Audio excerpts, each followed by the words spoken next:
नमस्कार, मैं हूं पवन त्यागी। नवाब मलिक के द्वारा समीर वानखेड़े पर जिस तरह के आरोप लगाए जा रहे हैं वो आरोप विवाह तक आ गया है और उन्होंने काजी को प्रस्तुत करते हुए ये तक कह दिया कि समीर वानखेड़े ने निकाह किया था एक मुस्लिम डॉक्टर से, नौकरी फर्जी प्राप्त की है क्योंकि मुस्लिम को आरक्षण नहीं मिलता और समीर वानखेड़े ने जो नौकरी प्राप्त की है वो अनुसूचित जाति के कोटे के तहत प्राप्त की है और इसलिए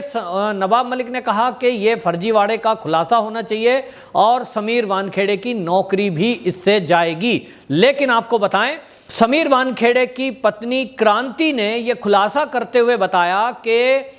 मेरे पति समीर वानखेड़े की पहली शादी 2006 में हुई थी और ये जब 6 में शादी हुई डॉक्टर शबाना कुरैशी से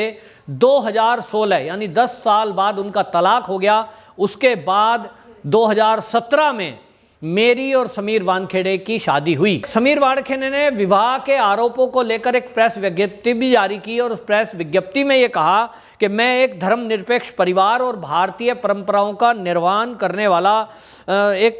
परिवार से ताल्लुक़ रखता हूँ। हाँ, मेरी शादी हुई थी और पहली शादी मेरी मुस्लिम युवती से हुई थी जिसका नाम था डॉक्टर शबाना कुरैशी। उसके बाद मेरा उससे तलाक हो गया और वो दोनों चीज़ें कानूनी हुई है और वो हुआ है हिंदू मुस्लिम जो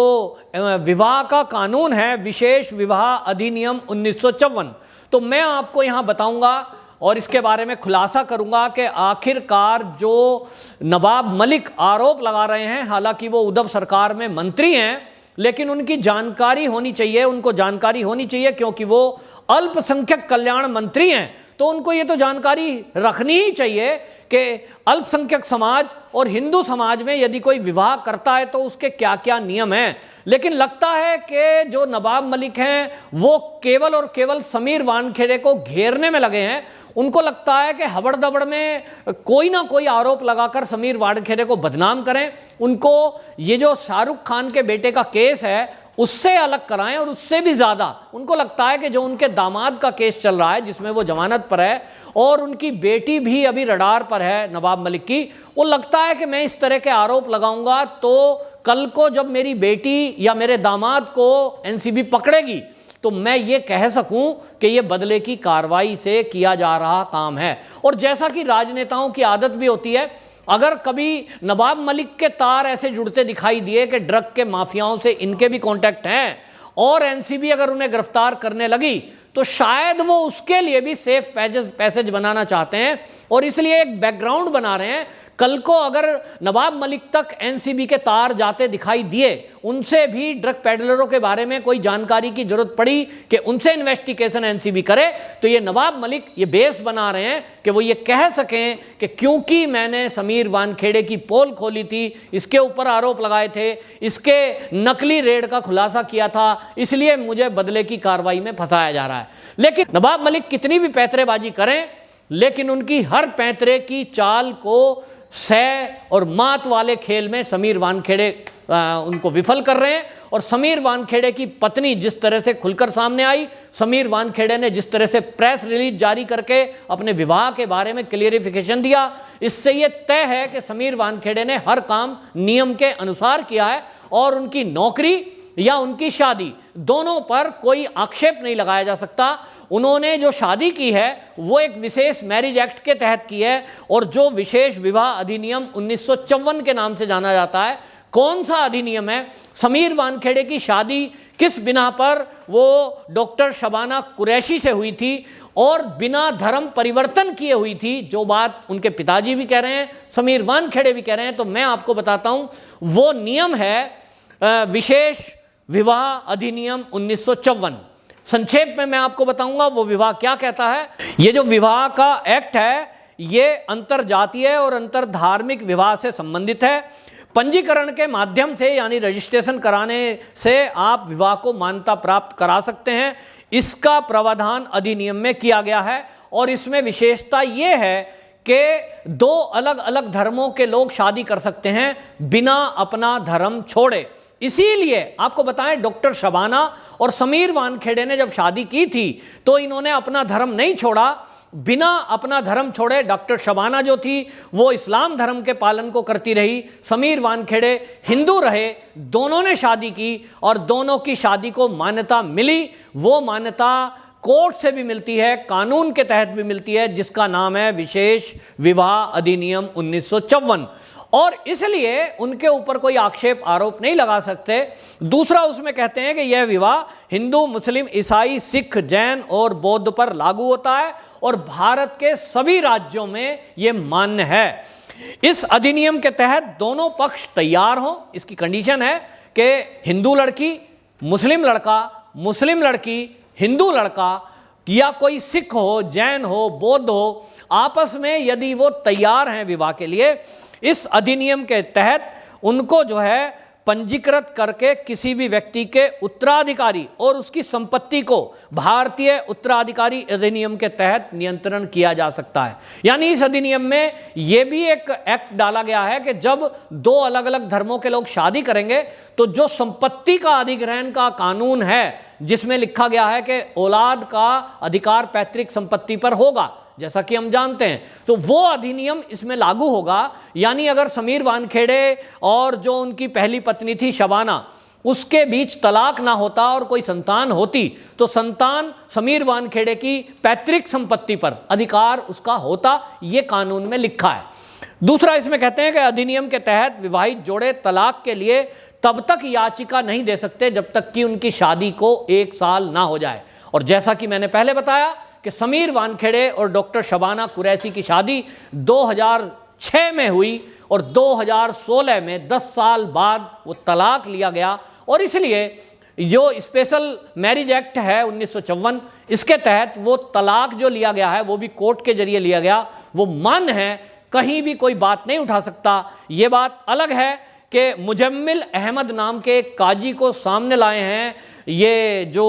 नवाब मलिक, और उन्होंने कहा है कि ये जो काजी साहब हैं जिन्होंने विवाह कराया वो आज तक जैसे चैनल पर आए और उन्होंने कहा, हाँ साहब शादी तो मैंने ही कराई, लेकिन मैंने जो शादी कराई थी ये दोनों लोग मुस्लिम थे, क्योंकि हिंदू तो मुस्लिम लड़की से शादी कर ही नहीं सकता, और इसलिए मुझे जो बताया गया और निकाह नामा पे जो हस्ताक्षर हैं उसमें नाम जो लिखा है वो दाऊद लिखा है, समीर दाऊद। तो दाऊद नाम मुसलमान होता है इसलिए मैंने कर दिया है, उसमें धर्म मुस्लिम लिखा है इसलिए मैंने विवाह करा दिया है।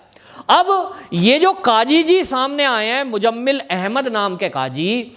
इनको ये भी ध्यान में होगा कि भारत में आए दिन प्रतिदिन पूरे भारत में जगह जगह से लव जिहाद के नाम पर जब घटनाएं सामने आती हैं और जब ये कहा जा रहा है कि मुस्लिम युवक हिंदू युवतियों से शादी कर रहे हैं, तो उसमें उवैसी जैसे बहुत कानून के जानकार और सारे मुस्लिम धर्मगुरु एक साथ बोलते हैं कि हर्ज क्या है अगर कोई मुस्लिम युवक हिंदू लड़की से शादी कर लेता है और वो कोर्ट में कर रहा है तो ये लव जिहाद कैसे है, इस पर भी बहस होती है लंबी। उस समय सारे लोग पक्ष में होते हैं, लेकिन कोई ये नहीं कहता कि जब हिंदू लड़की ने अपना धर्म परिवर्तन नहीं किया तो शादी कैसे हुई।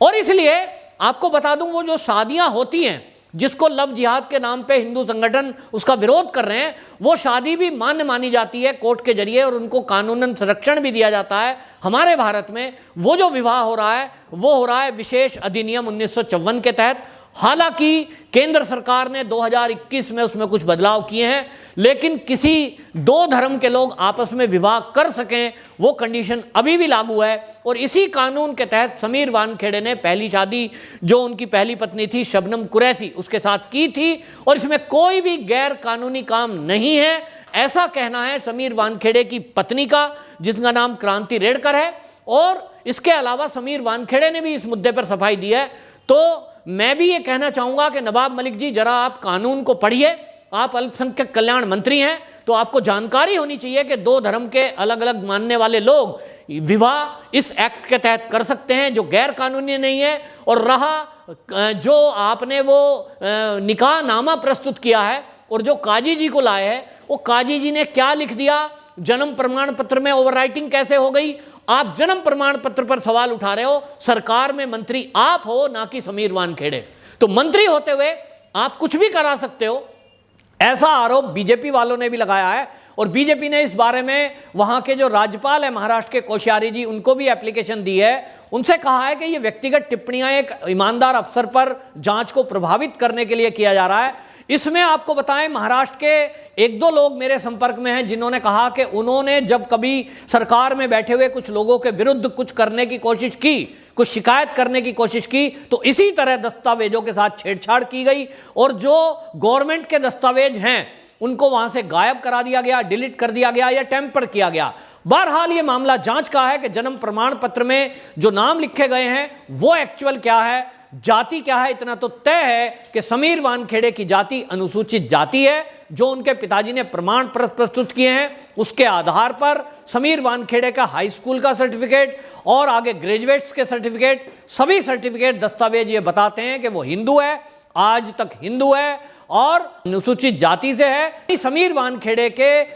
खिलाफ जितने भी आरोप नवाब मलिक ने लगाए हैं, प्रथम दृष्टया वो सब फर्जी पाए जा रहे हैं। अभी तक उनमें कोई दम नहीं है, वरना आपको बताऊं अभी तक एनसीबी ही ऐसा डिपार्टमेंट है कि वो इसके खिलाफ कार्रवाई कर चुका होता। और दूसरी बात आपको बताएं कि नवाब मलिक को भी ये शायद पता है कि ये जो दस्तावेज प्रस्तुत किए जा रहे हैं इनमें कहीं ना कहीं टेम्परिंग की गई है, वरना नवाब मलिक सोशल मीडिया के बजाय ट्विटर अकाउंट से उन फोटो को शेयर करने के बजाय कोर्ट में जहां केस चल रहा है, हाई कोर्ट में इन केस को पुटअप करते और समीर वानखेड़े के लिए जेल की मांग करते। लेकिन ऐसा ना करके समीर वानखेड़े के खिलाफ ये जो बयानबाजी चल रही है, इससे यही लगता है महाराष्ट्र की सरकार में बैठे हुए नवाब मलिक केवल इस जांच को और एनसीबी के ऊपर दबाव बनाना चाहते हैं, प्रभावित करना चाहते हैं, ताकि आर्यन खान को जल्दी से छुड़ाया जा सके और जो ये नवाब मलिक के दामाद और बेटी हैं उनको भी इसी तरह दबाव करके उनको भी बरी करवाया जा सके या उनके खिलाफ भी जो जांच हो रही है उसको डाइवर्ट किया जा सके, जो कि मेरे ख्याल से समीर वानखेड़े करने वाले नहीं हैं। और एनसीबी के जो डीडीजी हैं उन्होंने भी और इंटेलिजेंस हेड ने भी ये इशारा कर दिया है कि इस मुद्दे से, नवाब मलिक के जो आरोप हैं, इससे इस आर्यन खान केस का या एनसीबी जितने भी केसों की जांच कर रही है उनका कोई लेना देना नहीं है, दो अलग अलग मैटर हैं। और इसलिए इस बेस पर मैं कह सकता हूं कि नवाब मलिक के द्वारा लगाया गया आरोप निराधार है। दूसरी तरफ जिस नीयत से नवाब मलिक ने आरोप लगाए वो अपने षड्यंत्र में कामयाब होने वाले नहीं हैं। वंदे मातरम।